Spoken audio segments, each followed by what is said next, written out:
د پاکستان په جوړولو کې او د دې د قیام او د دې د ترقي د استحکام دپاره پښتون قوم خپل یو مثبت رول د همیشه څخه لوبولی دی او دا در اوسه پورې شروع دی.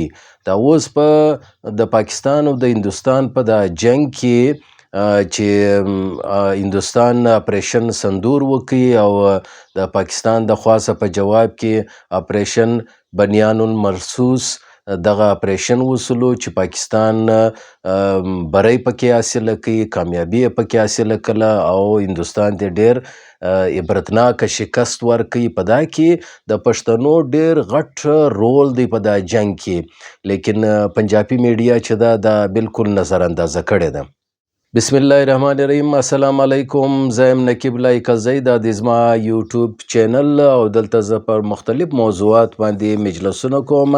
په دغه پلی لیسټ کرنٹ افیر کې د پښتون په تناظر کې یو واقعیات د بطور د پښتون زه یو ګورم او دا واقعیات چې دی هغه د دې مطالعه کوم او د قوم سره خپل د دوستانو سره خپل د پښتون قوم سره خپل نظر شریکوم. نو دا د هندوستان او د پاکستان چې دا اوس جنگ وسلو څو ورځې مخکې دا د مئی په دغه میاشته کې چې په دا کې پاکستان اپریشن بنیان مرصوص یعنی د آینی دیوار سیسا پیلایي وي دیوار یو داسې د اوسپنې دیوار چې هغه د دشمن ته سپونه ودروي او د دشمن وار چې دی هغه خطا سي او پاکستانی فوج پاکستانی قوم د هندوستان دغه جاریت بالکل د اوسپنې غوندې دیوال ثابت سولو او دا وګټل او ټول دنیا ته ښکارا کړ. او اوس نو خبرې پر کیږي چې بای دا جنگ چا وګټي چا نه وګټي. دا نو بیسونه دي مطالعه پاکستان کې به هم لیکل کیږي چې بای چا وګټي چا نه وګټي نه. نو ظاهره ده په پاکستان کې میډیا چې دغه د صوبه پنجاب چې بڑا بایی موږ ورته وایي د هغه په لاس کې ده، نو هغه چې څنګه واقعیات ښکاره کوي بس بیا دا قوم هم د هغه شیان خوري، هغه جذب کوي نه که معده خراب وي که نس خراب وي خو بس خوري یې مجبوري ده. ولې پښتنو سره داسې چینلان نسته او د پښتنو چې کوم چینلان دي هغه بیا برته بیا د پنجابي اسټیبلیشمنټ په لاس کې دي نه. نو زه د صوبې په مابین کې د نفرت خبره نه کوم، لیکن حقیقت دا دی چې پنجاب یو غټه صوبه ده او د ډېره غټه آبادي ورسره ده. د آبادي په لحاظ باندې پکار دی چې دا تقسیم سي، د ملتان بهاولپور دغه ریجن سرایکي بیلټ دا هم سره تقسیم سي. صوبې باید چې زیاتې جوړې سي. په هندوستان کې نه وینې څومره ډېر صوبې دي، په افغانستان کې نه وینې څومره زیات صوبې دي. دا رقم رشیا راواخه، چاینا راواخه یا یونایټډ سټیټ راواخه، برور صوبې دي زیاتې. نو باید چې په پاکستان کې هم صوبې او ضلعې ولسوالۍ دا زیاتې سي نه. دا کې نوکریانې راځي، وسایل بیا سم تقسیمیږي. اوس نوګر د وسایل هغه پنجاب وړي، بس بیا نو فوج هم په دې کې زیات دی نه. په دا باندې ډېر بحثونه سوي دي. خو دا اوس دا کوم اپریشن چې وسلو په دا کې ما دا یو شی نوٹ کړي چې ظاهره د پښتانه چې دی هغه د خپل پاک فوج سره دی. پښتانه په 65 په جنگ کې، 71 په جنگ کې او د پاکستان په جوړولو کې، د دې په قیام کې، د دې په ترقي کې د پښتنو یو ډېر غټ رول دی او پښتانه غټ حکمرانان تیر سوي دي په دا ملک کې. غلام عیسی خان څوک و؟ پښتون ولو. صدر ایوب خان څوک ولو؟ ترین ولو، پښتون ولو.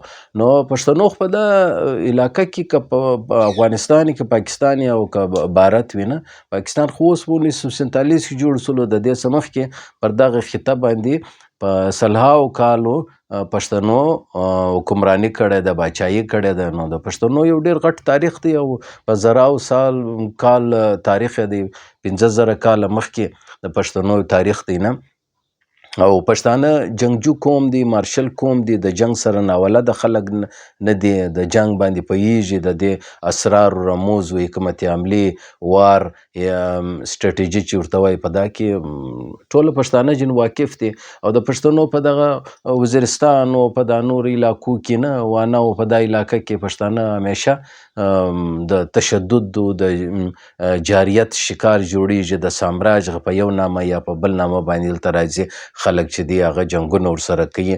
او پښتانه کله هم امن ته نه پرېږدي، خوشحالي ته نه پرېږدي، تعلیم ته نه پرېږدي، صحت نه پرېږدي. ته وګوره د پښتنو علاقه څومره پسماندې دي، شاته پاته. ته چې وایې یار څو صدۍ شاته ولاړه نو څه وجه ده؟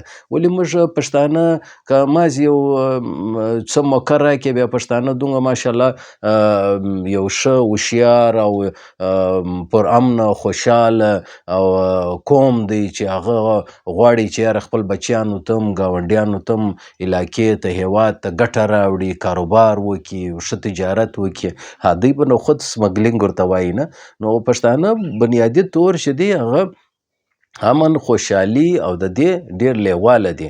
لیکن خلک یې مجبوره کړي، قومونه یې مجبوره کړي، سامراج یې مجبوره کړي، فرنګیان یې مجبوره کړي، شوروي اتحاد یې مجبوره کړي. او اوس نو بس نور خلک یې مجبوره کړي، کله ډرون طیارې پر راسي، کله جټ طیارې پر راسي، کله په کم اپریشن په نام کم نومان ورکړي او تباه او برباد یې کړي د دوی کورونه نه ولاړ شي دغه علاقې څخه. نو مختلف اپریشن، کله مجاهدین ورته وایي، کله بیا د دهشتګرد ورته وایي. بس د دوی خوښه ده چې سرټیفکیټ یې راکړي، بس هغه بیا پنجابي میډیا هم پسې لګیا ده نه.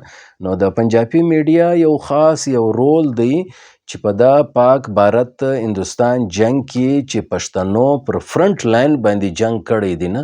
تاسو ته خبره ده، تاسو په خبره یاست چې په پاکستان آرمی کې، پاک فوج کې د پښتنو ډیر غټ تعداد دی نه. پښتانه په یو ډیر غټ سیټانو باندې موجود دي.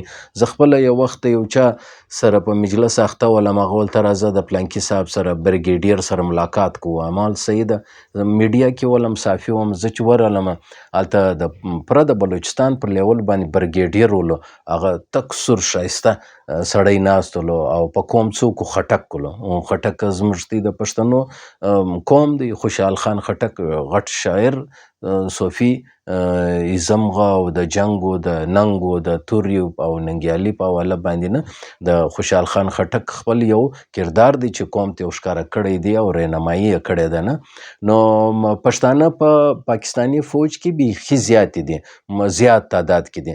مثلا که په یو یونټ کې 100 پنجابیان وي، پنجابي قوم خلک وي، نو په هغه کې به کم سے کم 40 یا 30 کسان به پښتانه وي، نور به بیا بل قومونه وي، ګلګت بلتستاني، بلوچان، سندیان، داسې نور سرایکیان، داسې خلک به وي نه. لیکن زیاده هزارګان، نو زیاده تر یا عیسایان یا هندوان.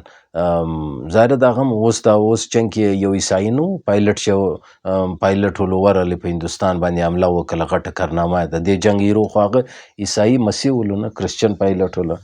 نو د هغه په حواله باندې هم خبرې شروع دي چې مسلمان به سي. ښه خبره ده دا خو چې مسلمان سي نه، ایمان د ایمان قوت ورته حاصل سي، روشني ورته میلاو سي، رڼا ورته میلاو سي. نو خبر هم دا کوله د پنجابي میډیا، د پنجاب چې کوم میډیا د غټ میډیا او سیز دي، دا جنگ داسې ښکاره کوي چې بس هغه نومان یې هم داسې ولو، هغه حکمت عملي هم داسې ول، هغه مجلس هم داسې و، هغه ویډیوګانې هم داسې ولې نه چې په هغه کې بس دا ښکاره کېدی چې دا د پنجاب چې دی هغه دا معرکه سر کړله، دا تورې ووهله نه. لیکن خبره داسې دغه ویډیوګانې خو تاسو لیدلي چې هغه پر بارډر باندې یو کیپټن مروت وي، هغه ولاړ دی او دا غټ ټینک او داسې د فوجي غټ یو بختربند دی، ګور څه بلا یو شی ولو نه، یو غټ د جنگ یو اسله وله، د دې سره ولاړ ولو او د لاس یې داسې پرېښي ولو. ویلې په داسې پښتني لهجه کې ورته ویل خو اردو، لیکن داسې لهجه یې پښتني وه. انګور تو ښکاره ول میں پٹھان ہوں ابھی हम लड़ने आ रहे हैं, जंग के लिए आ रहे हैं نه داسې خبرې وکړې. نو دا څوک ولو؟ پر فرنټ لاین خو دغه پښتون ولو نه، مروت ولو. مروت د پښتنو ډېره غټه قبیله ده. بیا په وانا کې غټه جرګه وسوله، په هغه کې ګردو پښتنو، احمدزي قبیلې، دا نور خلکو وویل نه قبیلې اعلان وکړي چې بھئی موږ د پاک فوج سره یو او په دا جنگ کې ورسره یو. لیکن پاکستانی میډیا او یا پنجابي میډیا، پاکستانی میډیا خو نه، نو هغه دا نه کشو چې بھئی پښتانه خو لیکن الټا یې پر فیسبوک باندې، ټویټر باندې، یوټیوب باندې داسې شیان شیر کول چې په هغه کې و قوم ته او خلکو ته دا میسیج ورسي چې په دا پاک بھارت جنگ باندې پښتانه خوشحاله دي چې موږ پښتانه خو نو همیشه په جنگ اخته یو، پر موږ باندې ډرون اټیک او میزایلونه کیږي، دهشتګردي اپریشنان په موږ کیږي، پر موږ باندې دهشتګردانو او د ټي ټي پی او د پلان لیبل یې لګولی دی. نو لہذا دوی قوم پرسته نه دي، د پاکستاني محبت نه دی پکښې، حب الوطني نه ده پکښې، لہذا دا غداره دي. ته ورته وګوره په دا پاک بھارت جنگ کې چې ګرد قوم سره یو دی او دوی نو دا ته راوایي وایي پښتانه په دا جنگ ډېر خوشحاله دي، ښه دی چې وروره دوی دواړه سره اخته یي. وایي پښتانه چې دی د جنگ څخه بالا ستړي سول وروره، ګرد عمر یې په جنگ کې اخته کړلو. لږ خو پرېږدئ یاره، ساعت یې پرېږدئ، ټنډه ساعت یې پرېږدئ، سکون ته یې پرېږدئ. همیشه مې د بربادي د جنگ په حواله باندې اول پښتون ورمخته کړی دی. قائد اعظم یې نه و په یاد بابای قوم چې د پاکستانی فوج ورته وویلې انډیا چې پر مازی پاکستان آزاد سولو، انډیا چې پر کشمیر حمله وکړه، نو پاکستانی بابای قوم هغه و دغه ته وویلې، فوج ته وویلې چې ورسئ هلې حمله یې کړې. هغه ویل بھئی موږ نه ځو، موږ خو دلته راغلي یو. نه، هغه وخت د فوج تازه تقسیم سوی ولو. پاکستانی فوج چیف اف آرمی سټاف چې و هغه یو انګریز ولو نه، موږ خو د برټش ازادي حاصله کړې ده نه، جنګ مې کړی دی. نو په تحریک پاکستان کې هم د پښتنو ډېر غټ کردار دی. د پښتنو د تحریک پاکستان غټ لیډران چې وو په هغه کې پښتانه شامل وو.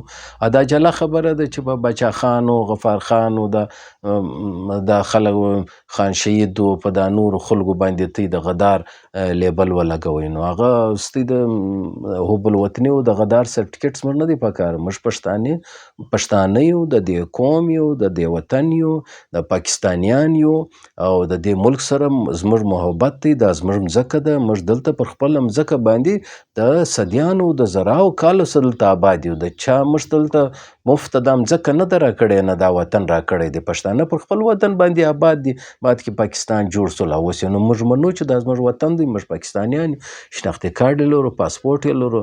نو دا ګرده ریجن اول د وره د افغانستان حصه وله او د متحده هندوستان حصه وله نه. باختر و اریانا و خراسان د دې تاریخ چې راواخې دا ټوله دا خطه چې د افغانستان حصه و. بعد کې چې دی هغه برټش سرکار چې ولاړی او د برټش سرکار بعد بیا دغه خطه چې دا هغه پر دلته د دې شکار سوله، د سیاست شکار سوله او پښتانه چې دی هغه ته دوکه ورکول سوله په کومه نامه باندې. انشاءالله پر دا به بل وخت مجلس کو. خو پښتانه دا وخت تعلیم غواړي، صحت غواړي. وروره موږ په دا پاک بھارت جنگ باندې خوشحاله نه یو. جنگ چې هر ځای ځي، جنگ چې هر ځای کیږي بربادي راوړي، تباهي راوړي، جهالت راوړي، ویرانی راوړي. ته نه وینې په دا شام او فلسطین او په دا نور علاقو کې نه وینې، کشمیر او داسې نور علاقو کې نه وینې چې څه حال دی. خپل زموږ په ګاونډي هیواد اسلامي ګورنمنټ افغانستان کې څه حال ولو نه، توپکیان سره جنگ ولو، جدل سره شروع ولو. نو تباهي یې راوړله که نه راوړله؟ ملک یې شاته کوي که نه کوي شاته؟ الله دې نوره ترقي ورکړي او پر مخ باندې چې موږ یې وساورو چې وروره ډالر او افغانۍ او د پاکستاني چې کوم موازنه سره کیږي په هغه کې افغانۍ روپۍ درکالداره ډېره تکړه ده. نو خدای دې اسلامي ګورنمنټ د نور ترقي ورکړي. اسلامي ګورنمنټ چې هر ځای وي د خپل ځان سره مثبت ثمرات راوړي، خوشحالي راوړي، ترقي راولي، تعلیم راولي، شعور راولي. ولې قرآن چې دی هغه د انسان دپاره راغلی دی. نو قرآني نظام نافظه که په دا ملک کې او په ګرده دنیا کې که مړ سولې هغه د شهید سولې د الله پاک په کار سولې الله پاک به د دې عوض درکړي او که ژوندی ولې غازي به وایې نو د هغه خلکو ملګری جوړ سه کوم چې د اسلام د ترقي دپاره پر هغه لار باندې روان وي. او دلته ما مجلس کوي چې د پاکستاني میډیا دغه دوغله پالیسي د پنجابي میډیا دا دوغله پالیسي دا تضاد دا باید چې پښتانه په خپل نظر کې وساتي چې د همیشه د موږ سره دغه ناجایزه کیږي. موږ پښتانه اوس دا ثابتوي چې دا خو نو محب وطن نه دی، دا په پاکستان او د پاکستان او د انډیا په جنگ باندې خوشحاله دي چې وایي ښه دي چې سره برباد سي. وروره موږ ولې د چا بربادي غواړو؟ همسایه باید چې په امن کې سره اوسیږي. دا ګسه لایاني جنگ دی، دا ګسه پالتو جنگ دی. امن وکړي، تجارت وکړي، یو بل ته ګټه سره ورسوي، یو بل کې دهشتګردي ولې کوي، د یو بل سره شیطاني عمل ولې کوي، یو د بل د انسانیت خلاف ولې یاست. که هغه انسانان دي که د انډیا انسانان دي که د پاکستان انسانان دي، وروره د هرې خواته انسانان آباد دي. انسان ته ولې مړ کوې؟ د انسان قتل د ټول انسانیت قتل دی، په هغه کې د مسلمان او د هندو هیڅ شک نسته. دا جلا خبره ده چې جهاد جوړ سي، قتال جوړ سي، خو دا جلا خبره. نو ته اعلان کړی دی چې جهاد شروع دی، نو که جهاد شروع ولو نو موږ به ورغلي ولو، او چې اعلان نه دی سوی 2 جهازونه دورې ولاړه، 2 جهازونه دور ولاړل، ومې ګټله. جنگ دې ته وایي جنگ. خو وروره الله دې نه کوي د جنگ چې راسي هغه خو د ځان سره ډېره بربادي راوړي نه. نو تاسو وګورئ په ورلډ وار 2 کې، په ورلډ وار 1 کې څه بربادي راغله. ته نه وینې افغانستان لوټې دی. اوس دې خدای آباد ساتي او د دشمنانو د ابلیسي قوتو د نظر څخه بد څخه دی په امان ساتي. نو په پاکستان کې پنجابي میډیا د پښتنو چې کم په دې جنگ کې پر فرنٹ لین باندې د بظاهر د 2-3 ورځو چې کم هوایي جنگ وي یا یو بل ته میزایلونه سره تس کړو، بربادي خو هرې خواته راوستله. لیکن په دا کې هم په فرنٹ کې هم پښتانه شامل وو او د یو چا یو څو پوسټر په حواله باندې نو ټول پښتون قوم ته دا الزام مه ورکوه چې دا نو د پښتنو د پښتانه چې دی هغه د انډیا او د پاکستان په جنگ خوشحاله دي چې وایي موږ خو برباد سولو، دوی دې هم خدای برباد کړي. داسې خبره نه ده وروره. پښتانه امن غواړي، که زموږ په خوا د افغانستان او د پاکستان په مابین کې، که د ایران او د افغانستان او د پاکستان په مابین کې، او که د انډیا او د پاکستان په مابین کې بارډر وي، پر دا باندې موږ امن غواړو، خوشحالي غواړو، تعلیم غواړو، سوکالي غواړو. هیڅکله د چا بربادي او کمی موږ نه غواړو. نو دا زموږ چې کوم مثبت رول دی دا پنجابي میډیا بالکل نظر اندازه کړی دی او په دا کې تعصب ښکاره کیږي. او زما زړه غوښتلو چې باید زه خپل قوم ته په ریکارډ باندې دا کښېږدم چې په دا کې ډېر دوغله پالیسي وسوله. پښتانه دي د دې سازش څخه باخبره اوسیږي. موږ پاکستانیان یو، شناختي کارډ مې دی، دا ملک مې دی، دا وطن مې دی، هر رقم چې دی موږ پکې آباد یو او دا زموږ موږ د دې اختیار لرو. دا د چا پلار موږ ته نه دی راکړی وروره، موږ د انګریزانو سره په جنگ باندې اخیستی دی. دا د لشکر خبره، قبایلي لشکر چې کیږي دا څوک ولو؟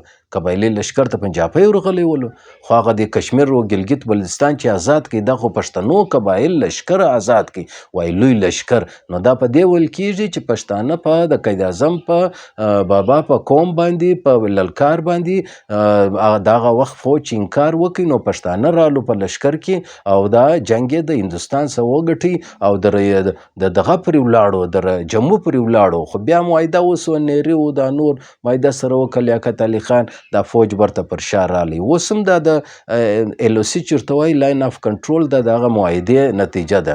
نو دوستانو پښتانه امن غواړي، تعلیم غواړي، د موږ سره مینه او محبت وکړي. موږ به ستاسو دپاره انشاءالله تعالی سر هم قربان کو. خو ته زموږ خو محبت ومنئ، زموږ حب الوطني خو ومنئ، زموږ اهمیت خو ومنئ، زموږ یو موجوده چې کم پوزیشن دی هغه په مثبت حواله باندې را بدل کړي. همیشه د موږ ته چې دی هغه ته د غدار سرټیفیکټ راکوئ، نو دا خو نه ده ښه. در څو پرې وتاړي په دواړو لاسو بجاویږي. د موږ سره امن و محبت وساتئ. موږ هم په داسې موقع باندې د دوی سره داسې وکړو لکه دا اوس چې په پاک بھارت جنګ کې پښتانه پر فرنټ لاین باندې جنگ وکړي دا په شهباز شریف باندې دا جنگ ګټي د مخ وګوره جنگ وګټه د کاروباري سړی دی وګوره جنگ وګوره خر پالتو بوټ پالشي دا اوس یو سیستم دی چې دی چلی دا یو ملک دی مهنګایي ده نه یې تقریر زده دی نه یې مجلس زده دی چمچه دی وروره ګرد عمر نو دا د پښتنو د پاک فوج او د دې قوم کردار ولو چې هندوستان ته بهارت ته شکست ورکړي نو واقعي دا داسې اپریشن بنیان مرصوص دا ثابته سوله چې یو د اوسپنې دیوار ورته جوړ سولو او په دا کې د چین اصله چې کوم استعمال سو او د مغرب اصله چې استعمال سوله په صحیح معنا باندې د چین چې کوم اصله وله هغه موږ ته کار راکړي خدای دې وکړي چې موږ پاکستاني هم ښه اصله جوړې کړو لیکن د اصلي څخه زیات موږ باید چې تعلیم او صحت او روډ انفراسټرکچر او د روزګار ته توجه ورکړو او پاکستان کې پښتاني علاقې آباد کو په هر حواله باندې دوستانو دا زما کرنٹ افیر کې دا نور ویډیوګانې مو ګورئ نقیب کزی بهر ماښام دلته مجلس کوي تاسو دا زما چینل سبسکرایب کړئ او د ګنټۍ بټن دباو کړئ او دا په چې هر ماښام ویډیو اپلوډ کیږي اول لپاره در تاسو ته ورسیږي او دا واتساپ ګروپو کې لینک هم واستوئ ازردم ما نقیب کزی ته راکړئ اجازت د الله په امان اسلامي انقلاب زنده باد